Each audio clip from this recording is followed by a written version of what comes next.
तो मैं आपको दिखाना चाह रहा था ये वाली चीज कि फिलहाल हमारे पास है अगर फर्स्ट हार्मोनिक, तो what you see here is two notes in Indian. ठीक है।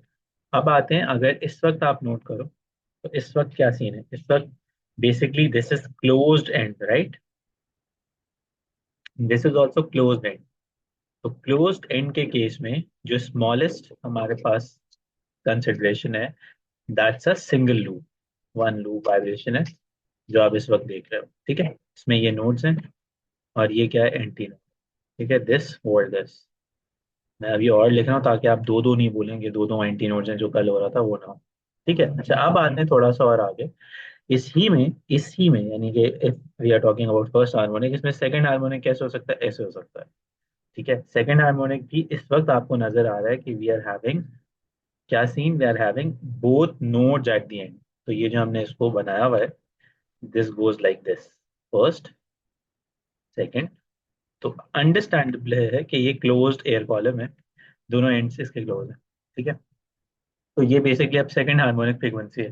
तो अच्छा, फर्स्ट हार्मोनिक के लिए हम यूज कर सकते हैं बेसिकली F1, सेकंड हार्मोनिक के लिए वी से F2, थर्ड हार्मोनिक के लिए वी से F3। अब F1 क्या होगा, फंडामेंटल फ्रीक्वेंसी। सेकंड F2 क्या होगा, सेकंड हार्मोनिक होगा या फर्स्ट ओवरटोन होगा। और F3 क्या होगा, थर्ड हार्मोनिक होगा या बेसिकली थर्ड ओवरटोन होगा, सेकंड ओवरटोन होगा। ये हमारा डिस्कशन आपसे हुआ था।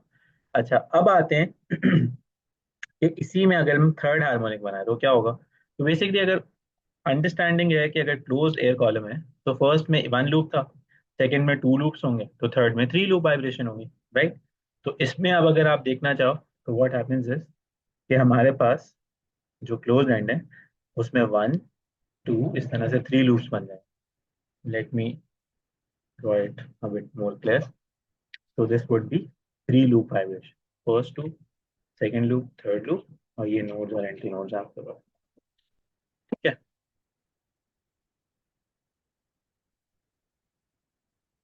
कल हमने ये बात की थी कि one loop is basically half wavelength. अब ये लेंथ एल में, ठीक है, ये लेंथ एल में, अब डिस्कशन आप जितना मर्जी कर लें, यानी कि इसमें अब आप देखें तो यहाँ से लेके यहाँ तक this is going to be one and half wavelength, right. ये हो जाएगा ना, 3/2 वेवलेंथ हो जाएगी। तो इस तरह से आप आगे जा सकते हैं। ठीक है बेटा। अच्छा, अब आते हैं ये वाली सबको बात समझ में भी आती। दूसरी चीज जो मुझे आपको समझानी है, दिखानी है, मुझे दिखानी है कि अगर मेरे पास ओपन एंडेड एयर कॉलम है। ओपन एंडेड एयर कॉलम का क्या मतलब है, दोनों साइड्स ओपन है। तो अब आप देखो, एंड पे कभी भी आपको नोड नजर नहीं आ रहा है, आपको बिल्कुल सेंटर में एक नोड नजर आ रहा है। जो कल कुछ बच्चे कह रहे थे ना कि सर इसकी पॉसिबिलिटी क्या है, तो that's how you do it. तो हमने ये इस तरह से कल ड्रॉ किया था कि ये वेव यहाँ से गई, ठीक है, यूं गई, ये रिफ्लेक्ट बैक हो गया यहाँ आई, ये रिफ्लेक्ट बैक हो गया यहाँ से जा रही है। तो दैट्स अ नोड, ये यहाँ पे भी आपको नजर आ रहा है। And these are anti nodes. इसमें दो एंटी नोड्स हैं, ये चॉइस नहीं दे रहा मैं आपको कि एक एंटी नोड, दो एंटी नोड, एक नोड है। ठीक है, that's an anti node, that's an anti node. So that is basically the minimum first harmonic, minimum for an open air chord. Now if we say what would be for the second harmonic, so see basically we are having, अब क्या हो रहा है हमारे पास ये हो रहा है कि एक पूरा जो है सेटअप बन जाएगा बीच में लूप का, और बाकी हमारे पास बल्कि एक काम करते हैं ना, इसको समझने के लिए पहले हम फर्स्ट बना के रखते हैं आपके लिए ताकि आप कंफ्यूज ना हो, बिकॉज ये कैलकुलेशंस आ जाती हैं। तो this is basically both anti nodes. ठीक है, और ये जो एल लेंथ है इसमें हमारे पास टोटल वेव होगी λ/2, क्योंकि this is going to be λ/4 और λ/4, तो ये हो जाएगा λ/2। सेकेंड केस अगर हम, ये फंडामेंटल है, ये फर्स्ट हार्मोनिक के लिए। ठीक है, अब हम सेकेंड हार्मोनिक के लिए जाते हैं आगे। तो फॉर सेकेंड हार्मोनिक क्या होना चाहिए, तो सेकेंड हार्मोनिक के लिए देखो होना ये चाहिए कि फर्स्ट तो एक यहाँ पे बनेगा ही बनेगा हमारे पास एंटी नोड। ठीक है, यहाँ पे भी बनेगा ही बनेगा एक एंटी। ठीक है, अब बीच में we are going to have a full loop. तो instead of having now one node, you see two nodes and still two empty nodes. Two empty nodes? No, no, three empty nodes. Hmm. तो now this is the case for second harmonic। तो अब आपको ये देखो नजर आ रहा है नोड, नोड, और ये एक एंटी नोड है, और यहाँ पे एंटी नोड है, और यहाँ पे एंटी। ठीक है।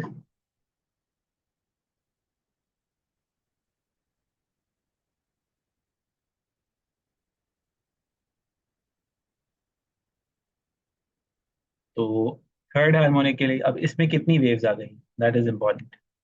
तो यहाँ पे अब आप देखो तो बेसिकली ये होगी लैम्डा बाय फोर, ये होगी लैम्डा बाय टू, ये होगी lambda by four, right. So this is basically how much waves,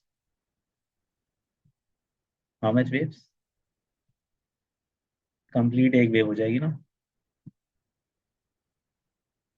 right. आप लोग चैट बॉक्स में आंसर नहीं लिख रहे, इसका मतलब है कि समझ में नहीं आ रहा, या इसका मतलब है कि समझ में आ रहा है, या इसका क्या मतलब है? इसका मतलब है सो रहे हैं, जाग रहे हैं, क्या मतलब है? तो ऐड कर लेना, lambda by four plus lambda by two plus lambda by four, तो क्या आएगा? Lambda plus two lambda plus lambda by four, that is going to be lambda, right. ये दो एंटी नोड्स होंगे, क्योंकि हमेशा ओपन एंड में हमेशा एंड पे जो है वो एंटी नोड ही होता है ना, बीच में फिर नोड आ जाएगा एक, तो ये सेकंड हार्मोनिक वाला होगा। ठीक है। तो ये एक लूप आ जाएगा यहाँ पे, कोई देखो इसकी अंडरस्टैंडिंग बड़ी सिंपल है, अगर सब कुछ कंफ्यूजन हो रही है, so that's no loop, zero loop. Zero के बाद वन लूप आएगा, फिर टू लूप्स आएंगे, फिर थ्री लूप्स आएंगे, राइट। तो अब अगर इसका थर्ड हार्मोनिक देखेंगे तो बीच में दो लूप्स होने चाहिए। ये बताओ, ये समझ में आती है बात? टोटल वेव भी समझ में आती है?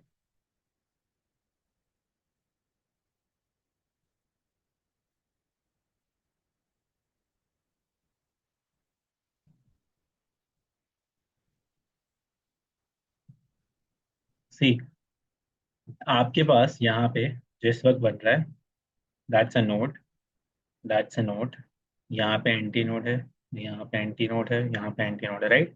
इसको सिर्फ मैंने ड्रॉ किया और तो कुछ भी नहीं है। मैंने कहा अगर मुझे ये करना है, दो नोड्स बीच में चाहिए, तो वो ऐसे ही बनेंगे ना भाई, ये ऐसे चला जाएगा। So anti node, node, node, anti node, node. तो अब यहाँ से लेके यहाँ तक टोटल वेव कितनी है? So that is one wavelength. How? Because that's lambda by 4, that's lambda by 2, that's lambda by 4. Total तो फिर लैम्डा ही होगा ना।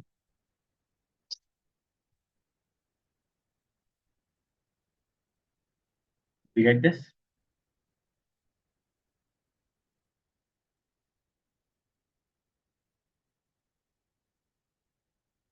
अब इसमें आते हैं थर्ड पे। सेकंड हार्मोनिक दिखाया ना मैंने आपको, third harmonic would be, now see what I told you, how many loops we are expecting, two loops. अब आप देखो, anti node, node, node, node, anti node, all of these anti nodes. तो अब बीच में हम कितने लूप्स एक्सपेक्ट कर रहे हैं? पूरे दो लूप। ये आपको नजर भी आ रहे हैं, पूरे दो loops.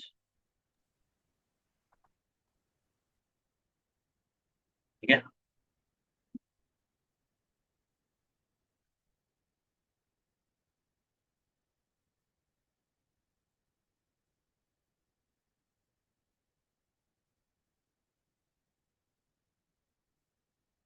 Notes, anti notes, anti notes, anti. ठीक है। तो ये समझ में आया? तो अब अगर मैं आपसे ये पूछूं कि यहाँ से लेके यहाँ तक how many waves do we have, total wavelength कितनी है? तो this would be lambda by four, that would be lambda by two, that would be lambda by two, that would be lambda by four, right. तो total क्या आ जाएगा? Lambda by four plus lambda by two plus lambda by two plus lambda by four, तो four lambda, two lambda, two lambda, lambda, कितना हो जाएगा? 6 by 4 lambda. That's going to be 3 by 2 lambda, right? One and a half wavelength. Do we get this?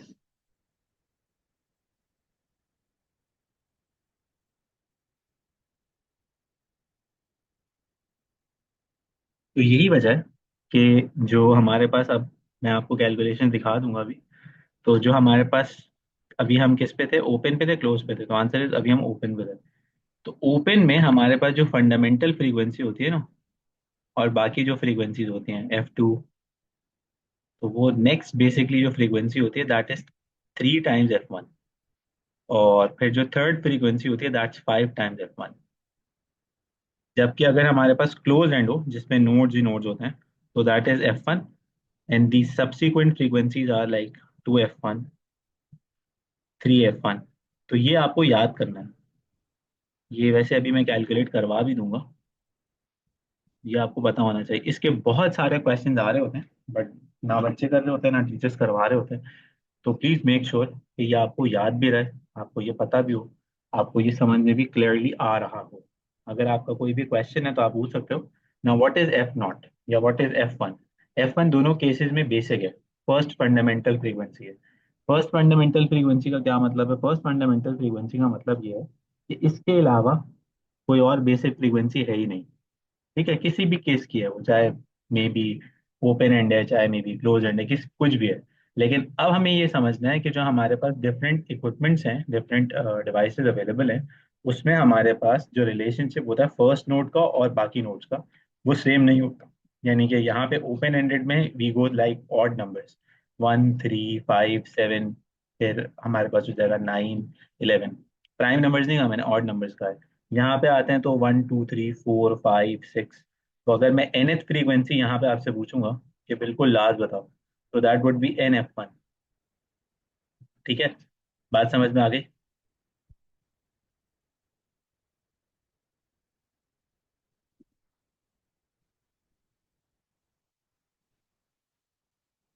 अब हम इसकी जो है वो सारी की सारी नोट्स की स्टडी कर लेते हैं। कुछ बच्चों ने मुझे कहा था कि सर आप वो फाइल शेयर कर दें, तो फाइल मैंने इसलिए शेयर नहीं की थी अभी तक क्योंकि मैंने पूरा आपको कराया नहीं था स्टेशनरी वेव्स। अब आपका ये पूरा टॉपिक स्टेशनरी वेव्स का हो गया है, तो अब आप मेरे साथ ये पूरा देख लो। तो स्टेशनरी वेव्स वन, ये वो कल स्लाइड है जो हमने पढ़ी थी। ठीक है, तो अब ये सब स्लाइड क्लियर होती है। It says what, to create a stationary wave using a rope, one end must be connected to a fixed point, then the other end is made to vibrate continuously. This initially gives rise to incident progressive waves as they strike the fixed end and they get reflected in the opposite direction, giving rise to a reflected progressive. So one incident, one reflected. When what happens, then they superpose, and after the superposition of these two waves, that results in the formation of a stationary wave.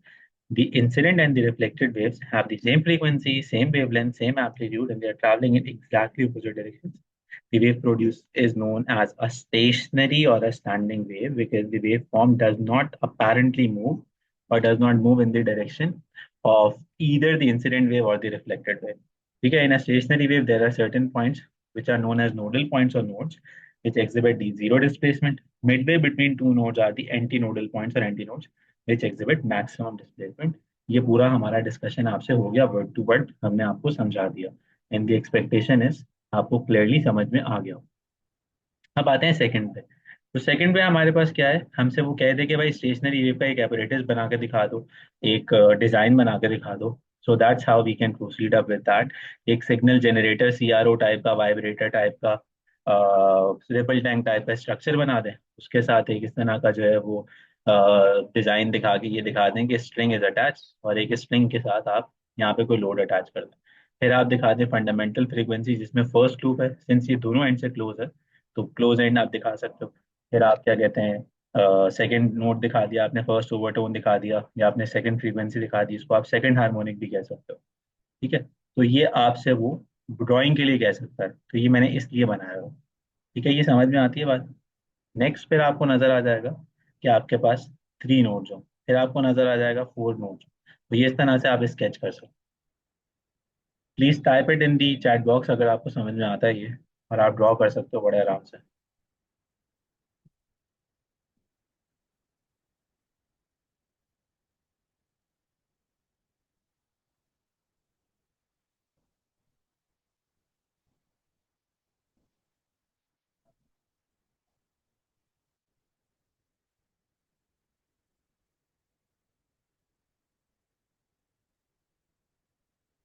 मैंने fold मतलब मेरी screen पे सब कुछ structure नजर आ रहा है मतलब मेरी presentation is not showing.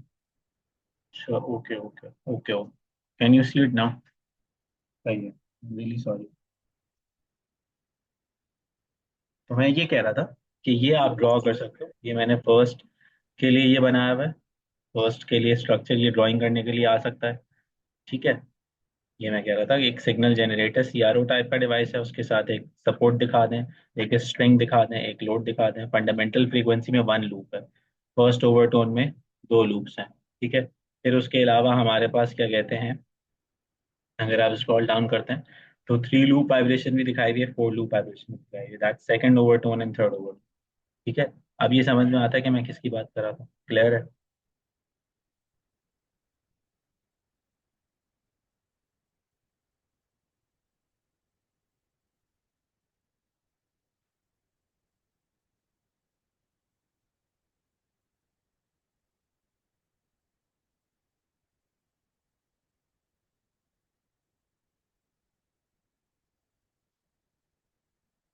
Overtones harmonic के डेफिनेशन नहीं होते। ओवरटोन्स और हार्मोनिक में सिर्फ फर्क ये होता है कि जो ओवरटोन होता है ना बेटा, वो हार्मोनिक से वन लेस होता है, so that's harmonic minus one.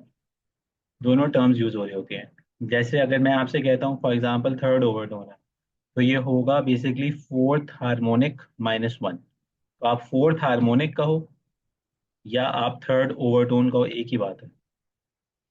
मैं यहाँ बेटा ये ड्रॉ करने के लिए मैं कह रहा हूँ कि एग्जाम में आ सकता है। जो स्टेशनरी वेव्स का एपरेटस है ना, जैसे आपने यंग्स डबल स्लिट का देखा था, आपने डायफ्रैक्शन ग्रेटिंग का देखा था, तो आप इस तरह से कुछ बना सकते हैं।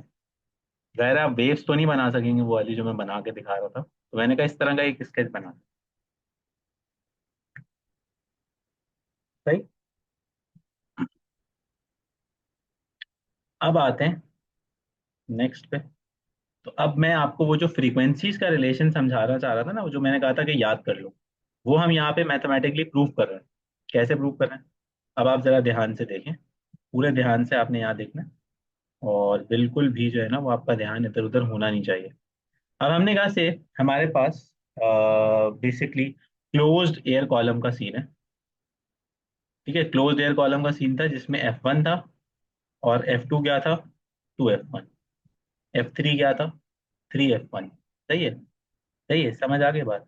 और फिर हमारे पास F4 क्या था? 4F1। तो जिनको अभी भी कंफ्यूजन है, फिर रिपीट कर देता हूँ, दैट इज फंडामेंटल फ्रीक्वेंसी। ठीक है, या फर्स्ट हार्मोनिक। ये क्या होगा? Second harmonic. और दूसरा नाम क्या हो सकता है इसका? First overtone. ये क्या होगा? Third harmonic. और क्या नाम हो सकता है इसका? Second overtone. ये क्या होगा? Fourth harmonic. तो ये मैंने आपको कहा था याद कर लो, क्योंकि ये याद करना ही बेस्ट वे है इसका। एग्जाम में ये आ रहा होता है, तो अब करना क्या है? हमने कहा से हम एक एग्जाम्पल लेते हैं जहाँ पे हमारे पास एक स्टेशनरी वेव है, और जिस स्ट्रिंग लेंथ में वो बन रही है उसकी लेंथ है 2 मीटर। हमने कहा से वेव की स्पीड है 40 मीटर्स पर सेकेंड। तो फर्स्ट ऑफ ऑल ये हम वेवलेंथ फाइंड आउट कर लेते हैं। ये वेवलेंथ का रिलेशन वैसे कहाँ से आ रहा है? आपको नजर आ रहा है कि this is one loop vibration. इस दिन के लिए आपको बताया था, वन लूप का मतलब होता है लैम्डा/2, और टोटल लेंथ इसकी क्या है? 2 मीटर्स। इससे लैम्डा क्या आ जाएगा? 4 मीटर्स आ जाएगा, ये आपको नजर आ रहा है। फिर अगर मैं फ्रीक्वेंसी फाइंड आउट करूं, मेरे पास v equals to F lambda formula available है। वेलोसिटी मैंने 40 रखी हुई है, लैम्डा 4 है, तो आंसर क्या आ गया मेरे पास? 10 हर्ट्ज। ठीक है। अब इसी स्ट्रिंग लेंथ में, यानी कि this is not changing, this is exactly same. समझ लो गिटार का ये फर्स्ट स्ट्रिंग था जो वाइब्रेट किया, तो उसने 10 हर्ट्ज की फ्रीक्वेंसी जनरेट। अब मैं उसी गिटार का दूसरा स्ट्रिंग, उसकी भी लेंथ वही है, वो वाइब्रेट कर रहा हूँ, तो उसमें वेव स्पीड चेंज नहीं हुई, एवरीथिंग इज सेम। अब ये क्या हो जाएगा भाईजान? अब ये हो जाएगा बेसिकली जो वेवलेंथ है वो चेंज हो जाएगी, क्योंकि अब डिफरेंट वेव्स पे आपने प्लग किया उसको। तो जो वेवलेंथ चेंज होगी वो किस तरह से होगी? आपको नजर आ रहा है lambda is now L, right? क्योंकि ये लैम्डा/2 होगा और ये लैम्डा/2 होगा, राइट? तो lambda is now equals to L, तो आपको नजर आ रहा है लैम्डा कितना लिखा हुआ है हमने? 2 मीटर। Do we get this?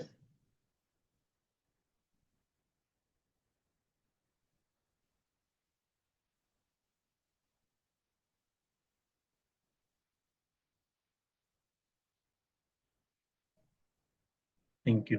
सो अब लैम्डा को अगर आप 2 रखोगे, तो इसमें जो 40/2 है, तो आंसर क्या आएगा, 20 हर्ट्ज। अब आप जरा ध्यान से देखो, F1 कितना था, 10 था, F2 कितना है, 20 है ना।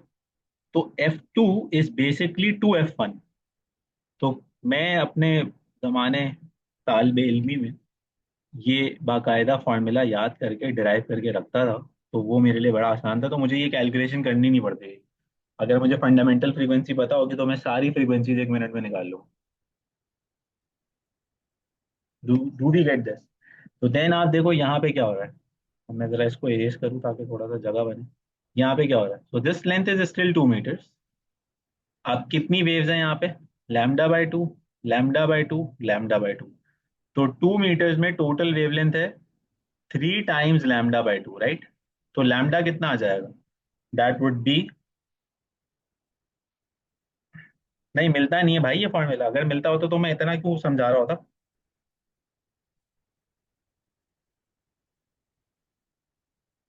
ये क्या बात कर दी तुमने। तो अब लैम्डा कितना आ जाएगा, that would B 6, sorry 4/3, right. ये आपको नजर आ रहा है 4/3। तो अब अगर आप फ्रीक्वेंसी में को सब्स्टिट्यूट करके फाइंड आउट करोगे, जब जबकि V 40 है और लैम्डा आ रहा है 4/3, तो आंसर क्या आ जाएगा, 30 हर्ट्ज।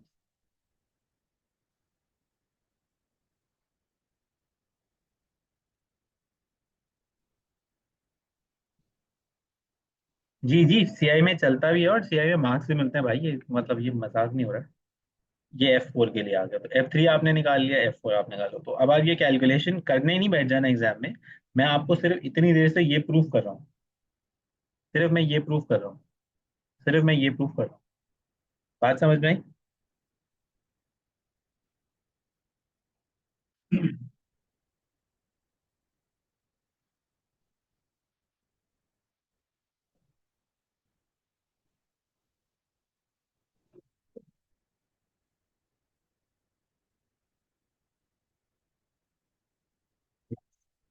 तो अब आ जाए थोड़ा सा और आगे। तो इसमें तो I think right, let's move ahead. तो नाउ वी हैव इन्वेस्टिगेशन। ये मैं आपको कल समझा रहा था जब हम क्लास में मिले थे। तो ये बहुत पुरानी चीज़ है, अब तो खैर नहीं रही भी नहीं है।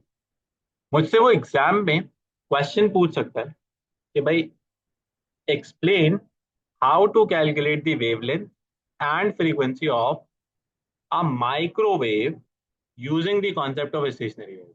ये सवाल आता है एग्जाम में 4 मार्क्स का। ठीक है। तो पहले आपने सवाल समझ लिया। वो क्या कह रहा है, वो बोल रहा है फ्रीक्वेंसी निकालो और वेवलेंथ निकालो। निकालो माइक्रोवेव की फ्रीक्वेंसी और वेव, और यूज करो कॉन्सेप्ट ऑफ स्टेशनरी वेव। तो मैंने सबसे पहले क्या किया, मैंने सबसे पहले एक माइक्रोवेव एमिटर दिखा दिया ऐसे एग्जामिनर को। और फिर मैंने दिखा दिया कि उसके उससे कुछ डिस्टेंस दूर, नॉन डिस्टेंस पे, एक मेटल प्लेट रखा हुआ है, एक रिफ्लेक्टर रखा हुआ है, जहां पे माइक्रोवेव जाएगी। माइक्रोवेव आपको पता है ट्रांसवर्स वेव होती है, तो जाएगी। ठीक है, जाएगी, टकराएगी, वापस आ जाएगी, जाएगी, टकराएगी, वापस आ जाएगी, राइट। ये स्टेशनरी वेव बन जाएंगी। अब मैं आपसे ये कहता हूं कि मैं दो डिटेक्टर्स रख लेता हूँ। दो डिटेक्टर्स में इस तरह से रख लेता हूँ कि वो माइक्रोवेव की इंटेंसिटी को डिटर्मिन करके मुझे दे रहे हूँ कि माइक्रोवेव की इंटेंसिटी कहाँ पे ज्यादा है, कहाँ पे कम है। ये डिटेक्टर्स मैंने यहाँ डॉन ही किए हुए। मैंने यहाँ पे उनका सिर्फ एक डायग्रामेटिक रिप्रेजेंटेशन दिखाया हुआ है। ये सीआरओ टाइप की मखलूक है, जिसका एक डिस्प्ले होगा, उसके ऊपर एम्पलीट्यूड शो हो रहा होगा। तो अगर वो डिटेक्टर इस पॉइंट पे है ना जहाँ पे वो अभी है, तो यहाँ पे एम्पलीट्यूड 0 शो हो रहा होगा। अब अगर मैं इस डिटेक्टर को मूव करके पीछे ले जाऊँ, यहाँ ले जाऊँ, तो मुझे ये शो हो रहा होगा डिस्प्ले पे कि ओरिजिनल से अब वो मैक्सिमम पे चला गया एम्पलीट्यूड। ठीक है। तो जैसे जैसे मैं मूव कर रहा हूँ तो वैसे वैसे ये बाहर ऊपर जाती हुई मुझे नजर आ रही होगी। ठीक है। तो अगर मैं डिस्टेंस बिटवीन दो नोड्स फाइंड आउट कर लूँ, यानी कि दो डिटेक्टर्स यूज करूँ और दोनों डिटेक्टर्स के डिस्प्ले पे कोई एनी टू नोड्स, ये जरूरी नहीं है अब आप याद करने बैठ जाएं कि सर ने, भाई ऐसे भी हुआ है मेरे साथ। सर ने ना फोर्थ लूप के ऊपर ये डिटेक्टर रखा। भाई फोर्थ लूप पे रखो या फर्स्ट लूप पे रखो या सेकंड पे रखो या फिफ्थ पे रखो, कोई मसला नहीं, कहीं पे भी रख दो। अंडरस्टैंडिंग क्या है, अंडरस्टैंडिंग ये है कि ऐसे दो पोजीशन अलाइन कर लें जहां पे दो नोड्स हो या दो एंटी नोड्स हो, कोई मसला नहीं है। तो अब सीन ये होगा कि अगर हमने फर्स्ट लूप या एक लूप के लिए हमने वर्किंग की है, तो एक लूप में हाफ वेवलेंथ होगी, तो उस डिस्टेंस को हमने डी का, that means lambda would be 2d, right. ये lambda in terms of the distance आ गया बिटवीन द डिटेक्टर्स। अब हमने कहा फ्रीक्वेंसी कैलकुलेट करनी है, तो वी अपॉन लैम्डा रखते हैं। तो वी बेसिकली क्या है, वी स्पीड ऑफ, क्या है, स्पीड ऑफ लाइट है। वो हमेशा फिक्स होती है, माइक्रोवेव हो, रेडियो वेव्स हो, इंफ्रारेड वेव्स हो। और हमारे पास जो लैम्डा है वो 2d है। अब वो 2d कहाँ से आ गया, वो यहाँ से आ गया। तो अब सवाल ये उठता है, सर हमें कैसे पता चला, आंसर तो नहीं आया। ये बेवकूफ बच्चे होते हैं जो जवाब सोच रहे होते हैं, सर आंसर तो नहीं आया। भाई आंसर निकालने को थोड़ी कहा था उसने, उसने कहा था कि एक सेटअप से फ्रीक्वेंसी कैसे मैं कैलकुलेट करूँ। तो भाई अगर मुझे ये आंसर चाहिए, तो दो डिटेक्टर्स के बीच में मैं रखूंगा मीटर रूल, और मैं डिस्टेंस मेजर कर लूंगा। तो ये डिस्टेंस मैं मेजर कर लूंगा, इसमें प्लग इन कर दूंगा, फ्रीक्वेंसी आ जाएगी। इसमें प्लग इन कर दूंगा, डिस्टेंस, वेवलेंथ आ जाएगा। ये बताओ, ये बात समझ भाई।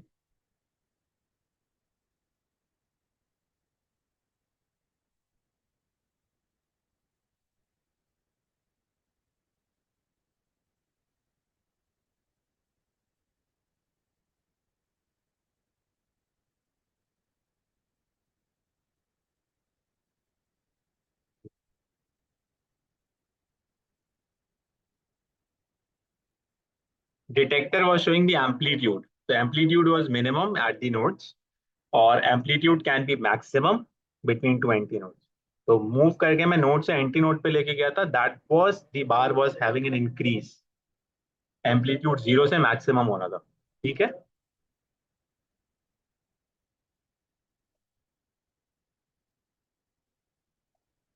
अब ये है बहुत खतरनाक बात।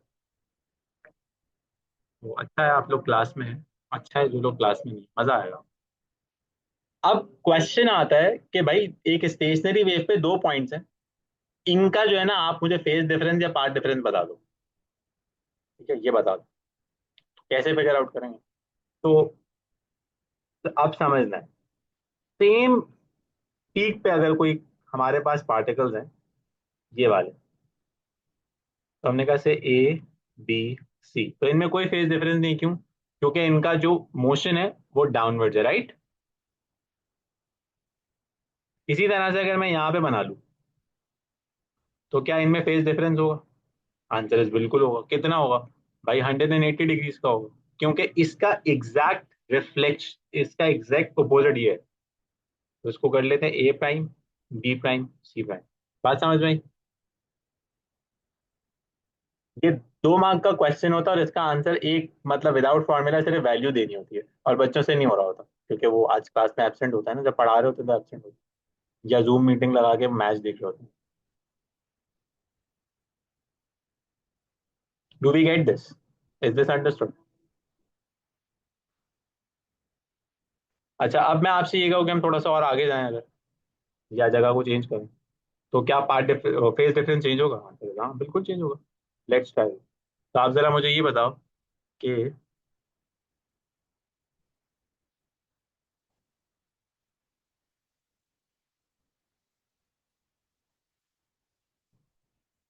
ये तो हमने कर लिया ना, इसमें कितना फेस डिफरेंस होगा?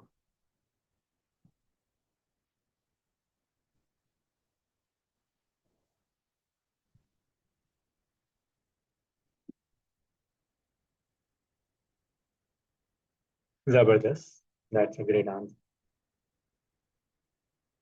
नाइस। ठीक है, बाकी लोगों का आंसर नहीं आया अभी। चलो वेट करते हैं, देखते हैं। जबरदस्त, नाइस, गुड, नाइस। दो आंसर आ गए, तेरह रिमेनिंग।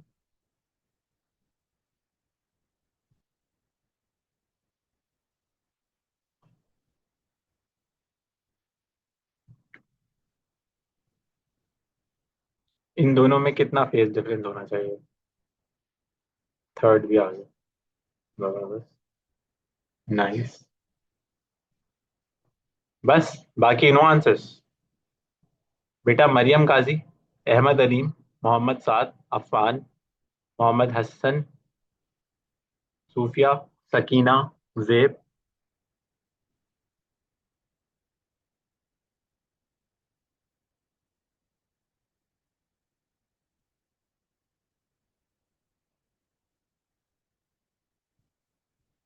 तो आंसर शुड बी,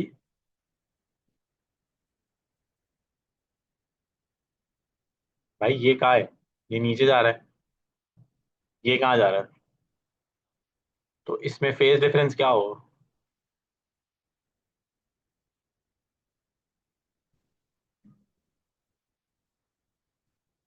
अभी तो बताया था ऊपर।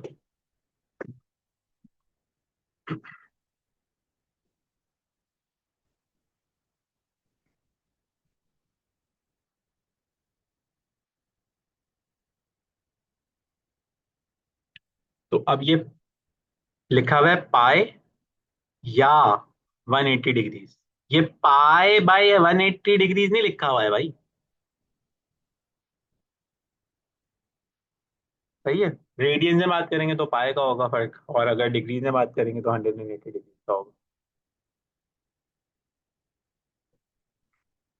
इसी तरह से अब अगर हम आते हैं आगे, तो हमारे पास यहाँ पे अब आप देखें, तो यहाँ पे जो हमारे पास फेज डिफरेंस होना चाहिए वो वन कंप्लीट वेव के बाद है ना। तो ये अब 360 के बाद है। तो अब 360 हाँ इन फेज है बेसिकली, तो सेम फेज है, तो 360 डिग्रीज लिख सकते हैं, 0 डिग्रीज लिख सकते हैं, और 360 टाइम्स 2 भी लिख सकते हैं, टाइम्स 3 भी लिख सकते हैं, टाइम्स 4 भी लिख सकते हैं, टाइम्स 5 भी लिख सकते हैं, क्योंकि हर एक रेपिटेशन के बाद ये सेम आता जाएगा। जी बेटा, फिजिक्स में। ठीक है। अच्छा अब अगर से one one and half wave है ना अभी तो आपके पास, अब मैं ये अगर हरकत करूँ तो, so this is how much, this is 360 degrees right. यहाँ से अब शुरू किया मैंने, तो यहाँ से जाते हैं अब यहाँ तक, ये हो गया पूरा 360 डिग्रीज, ये नहीं हुआ 360 डिग्रीज क्योंकि यहाँ पे पॉइंट पी दिखाया मैंने, ये हुआ पूरा 360 डिग्री, जिनका यहाँ पे 360 हो रहा है वो फारिग है, ये होगा 360। तो अब 360 से ये आगे क्या है, ये 180 है, तो 360 प्लस 180 कितना होता है, 540। रेडियन में कन्वर्ट कर लो, 3 पाई आएगा, नहीं आता कन्वर्जन छोड़ दो, 540 लिख दो। Do we get this? That's a very good question sir, how is this, how is this 360? So one complete is basically the distance between two simple adjacent similar points, right? ज्यादा ही मैंने उसके साथ वो कर दिया, एग्जैक्ट जाते ना यहाँ से एग्जैक्ट एग्जैक्ट यहाँ तक, ये एग्जैक्ट एग्जैक्ट वन वे, फिर यहाँ से यहाँ तक एग्जैक्ट आधी way, so that's going to be कितना, 180। So one wave and half wave. ठीक है, समझ में आ गई बात? Nice. चलो, गुड, नाइस, अच्छी बात है। देखते हैं आगे। अल्हम्दुलिल्लाह, ये हमने कल हरकत कर ली थी राइट, अगर आपको याद हो तो, ये कल हमने ड्रॉ कर लिया था। जी बेटा जी, ऐसे ही है, ग्रिड पे देगा, ग्राफ पे देगा, फिर पूछेगा। ये बताओ, ये समझ में आता है, ये कल किया था हमने बोर्ड पे।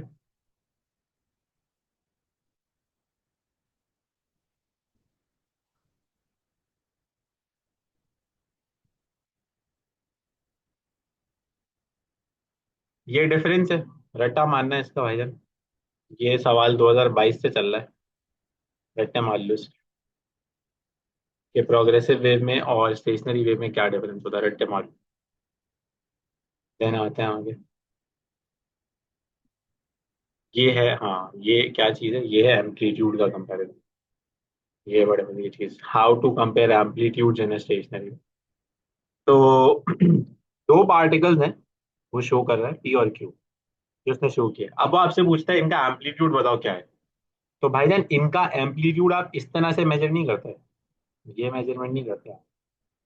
अब देखो, distance from the original position, mean position, ये मेजर है, तो बाय आई, आंखों से देख के नजर आ रहा है सेम है, तो एम्पलीट्यूड सेम है। बाय आई, आंखों से देख के नजर आ रहा है, सेम नहीं है। तो ये कहानी है।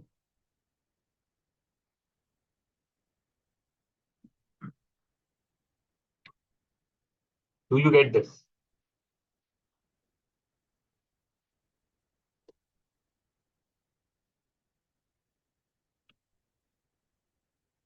ये वाला आप मीन पोजीशन से बना रहे हो तो ना, ये एम्पलीट्यूड। स्टेशनरी वेव में इसे एम्पलीट्यूड नहीं कहते हैं। क्योंकि पार्टिकल कभी यहां से गया ही नहीं है। वेव तो यूं वाइब्रेट करी है ना। ये लॉजिक है। ट्रांसवर्स वेव में जा रहा होता है ना पार्टिकल, यूं यूं पूरा। तो फिर आप बना सकते हो कि ये एम्पलीट्यूड। तो स्टेशनरी वेव में पार्टिकल यूं है, तो उसका जो एम्पलीट्यूड शो करते हैं वो हमेशा नोड से शो करते हैं। ये डिस्टेंस इसका है, ये डिस्टेंस इसका एम्पलीट्यूड है, ये डिस्टेंस इसका एम्पलीट्यूड है। ये पार्टिकल बनाया मैंने, एम्पलीट्यूड नहीं बनाया भाई जान, ये एम्पलीट्यूड। ये कॉन्सेप्ट यहाँ पे आपको दे रहा हूँ। Do you guys get this?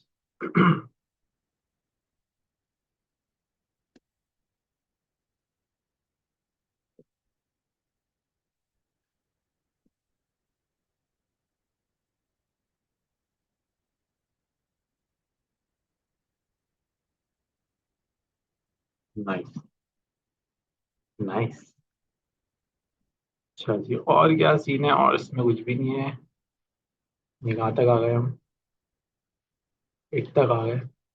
9 पे गया। हाँ, ये कल मैं बना के दिखा रहा था आपको। तो ये एक साइड ओपन है और एक साइड क्लोज है। तो ये होना चाहिए फंडामेंटल F1। ये होना चाहिए F2, which would be 3 F1।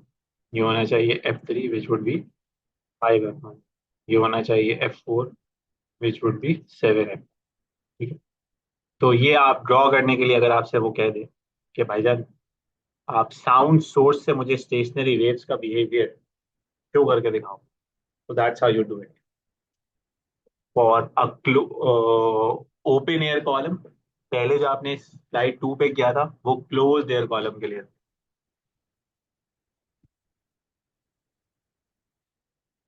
और इसमें कुछ भी नहीं है इसके अलावा। हाँ, अब ये डिस्कशन है उसका। किसका है? वो जो मैथमेटिकल प्रूफ है। तो अब मैं ये समझाने के मूड में तो नहीं हूँ, मेरा ख्याल है समझ में आ ही जाएगा। लेंथ हमने 2 मीटर रखी हुई है, स्पीड हमने 320 रखी हुई है, साउंड की स्पीड ली हुई है। ठीक है। तो अब आपको पता है यहाँ से लेके यहाँ तक कितनी वेव है। So that's λ/4, because half of a loop है ना। तो λ/4 वुड बी 2 के बराबर, क्योंकि ये लेंथ 2 है। ये वाली लेंथ 2 है। ठीक है। तो lambda would be 8 metres. Plug in करोगे ये आंसर आ जाएगा। सेकंड में अब आप देखो, आपके पास ये मैं आपको करवा चुका हूँ आज लेसन के शुरू में कि ये कितनी वेव है। सो बेसिकली ये λ/2 है और ये λ/4 है। तो ऐड करोगे λ/2 और λ/4 को, तो you are going to get 3 λ/4, which is equals to still the same distance 2। ठीक है। तो लैम्डा आ जाएगा 8/3। प्लग इन करोगे 120। तो अब आप इसमें रिलेशनशिप देख लो 3 का। Do you guys get this?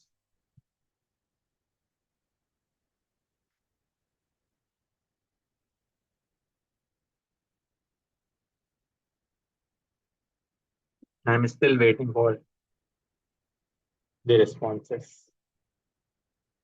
Nice. के बाद अच्छा, ये तो रिपीट है, ये तो कर चुके हैं। सही है, जाने दो, क्या फर्क पड़ता है। अब मैं अपने ओवरटोन और हार्मोनिक का कॉन्सेप्ट अभी भी समझ देखो। ओवरटोन और हार्मोनिक हम कहते हैं, जैसे मैं समझाने के लिए अब ये तो कर सकते हैं ना।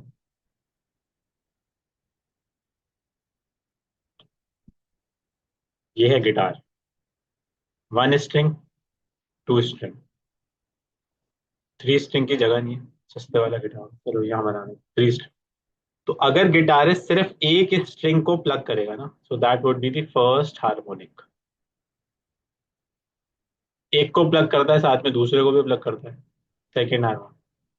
जिसको प्लग करता है, थर्ड हार्मोनिक। एक गिटार में 7 स्ट्रिंग्स हो सकते हैं, 7 हार्मोनिक तक जा सकते हैं। समझ आया? तो first sound note generated first harmonic, second sound note generated second harmonic, third sound note generated third harmonic, और फिर उसकी जो वेव्स है उसका, और ओवरटोन में सिर्फ आप हार्मोनिक से वन माइनस कर देते हैं। अच्छा, अब जो क्वेश्चंस मैंने सॉल्व किए हुए हैं, वो क्वेश्चंस आपको मैं इस तरह से भेज दूं, या ये मैं सॉल्व करूँ आपके सामने?